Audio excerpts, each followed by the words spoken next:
আসসালামু আলাইকুম আব্দুল্লাহ। শুভ সকাল সবাইকে।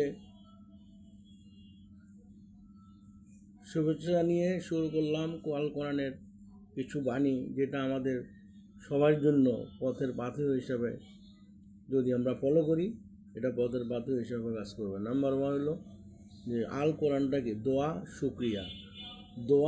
শুক্রিয়া এবং দোয়া শুক্রিয়া, এটা হলো কোরআনের মূল নির্যাস। দান, দোয়া শুক্রিয়া দান, এই তিনটা জিনিসকে লিন করতে পারলে আপনি জীবনে সফল হতে পারবেন ইনশাল্লাহ। এই জন্য বলা হয়েছে, হে আমাদের প্রতিপালক, আমাদের দুনিয়া কল্যাণ আখিরাতের কল্যাণ দান করো, তাহলে শাস্তি থেকে আমরা আখিরাতের শাস্তি থেকে আমাদের রক্ষা করো। সূরা বাকারা 201, আয়াত নম্বর 201। হে আমাদের প্রতিপালক, আমরা ঈমান এনেছি, তুমি আমাদের ক্ষমা করো, তুমি আমাদের করুণা করো, তুমি আমাদের করুণা নিধান। সূরা মুমিনুন 109, আয়াত নাম্বার। হে আমাদের প্রতিপালক, আমাদের প্রতিপালন দিবসে আমাদেরকে, আমার মা বাবাকে এবং সকল বিশ্বাসীকে তুমি ক্ষমা করে দিও। সূরা ইব্রাহিম 41। প্রভু হে আমাদের জ্ঞান দান করো। সূরা তাহা 114। হে আমাদের প্রতিপালক, মা বাবা শৈশবে যেভাবে আমাদেরকে লালন পালন করেছে, বৃদ্ধ বয়সে আমরাও তাদেরকে যাতে সেভাবে সেবা শুশ্রূষা করতে পারি, সেই সেরূপ করুণা বর্ষণ করো। বনী ইসলাম আয়াত নম্বর 24।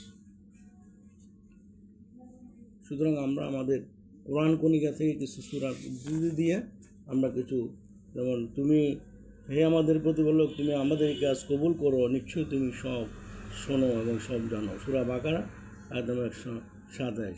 প্রভু হে আমাকে জ্ঞান দান করো, প্রজ্ঞা দান করো এবং সৎকর্মশীলদের সাথে সঙ্গবদ্ধ করো। সূরা আশুরা, ইব্রাহিম আলাইহিস সালামের দোয়া, এটা হলো 93 আয়াত 109। প্রভু হে আমাদের আমাদেরকে হাত থেকে রক্ষা করো, আমাকে জালেমদের হাত থেকে রক্ষা করো। সূরা কাসা আয়াত নম্বর 121। হে আমাদের প্রতিপালক, দুনিয়া আখিরাতে মালিক, আমাকে সমর্পিত সৎকর্মীদের সাথে সঙ্গবদ্ধ মানুষ হিসেবে মৃত্যুদান করো।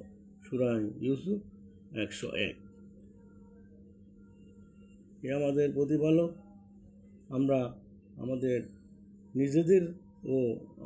নিজেদের উপরে জুলুম করছি, তুমি ক্ষমা করো, দয়া করো, আমরা দয়া না করলে আমরা ধ্বংস হয়ে যাব।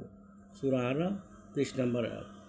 হে আমাদের প্রতিপালক, আমরা একজন আহ্বানকারীর আহ্বানে সাড়া দিয়ে তোমার প্রতি ঈমান এনেছি, অতএব তুমি আমাদের সকল গুনাহ মাফ করো, সকল দোষ ত্রুটি থেকে এবং সৎকর্মশীলদের কাতারে আমাদের শেষ পর্যন্ত দান করো। সূরা আল ইমরান 193। হে আমাদের প্রতিপালক, আমাদের সবর ও দৃঢ়তা দান করো এবং অবিশ্বাসীদের বিরুদ্ধে আমাদের সাহায্য করো। সূরা বাকারা আয়াত নম্বর 250। প্রভু হে আমাদের কুপ্রার্থনা থেকে আমি তোমার আশ্রয় প্রার্থনা করছি, শয়তানের কুপ্রার্থনা থেকে আশ্রয় প্রার্থনা করছি। সূরা মুমিনুন 97 থেকে 98। আমাকে জালেমদের হাত থেকে রক্ষা করো। সূরা কাসাস 21।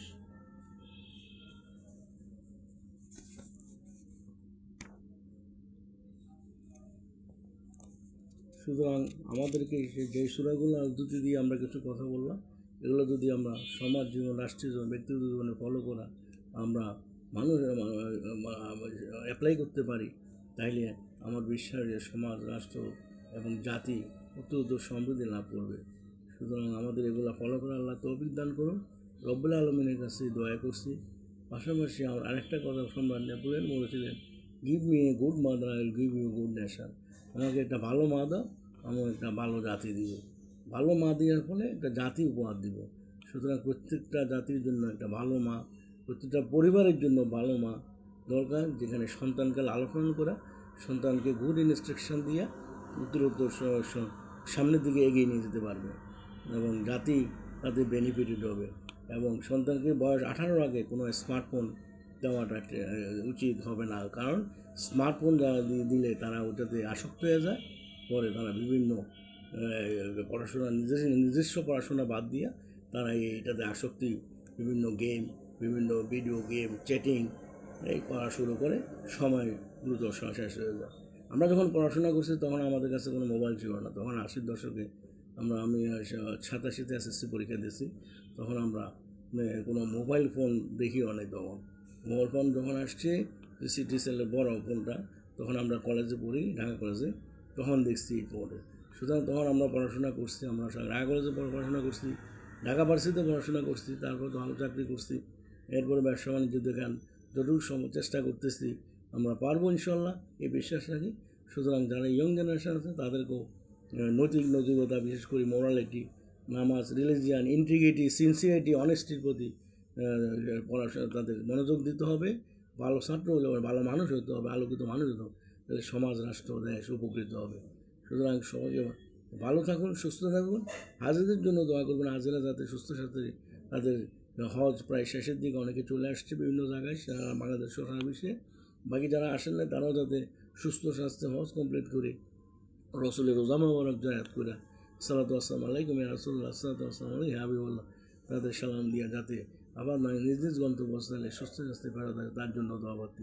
সুতরাং এই কথাগুলো এই জন্য ভিডিওটা লিঙ্ক করলাম, কিছু সূরা উদ্ধৃতি দিয়া, যাতে ইয়ং জেনারেশন স্টুডেন্টদের জন্য পথের পাথর বা আমাদের সবার জন্য যদি ফলো করি, আমাদের ইনশাল্লাহ আমরা ভালো থাকবো, সুস্থ থাকবো এবং আল্লাহ ভালো রাখবেন, রাব্বুল আলামিনের কাছে দোয়া করে।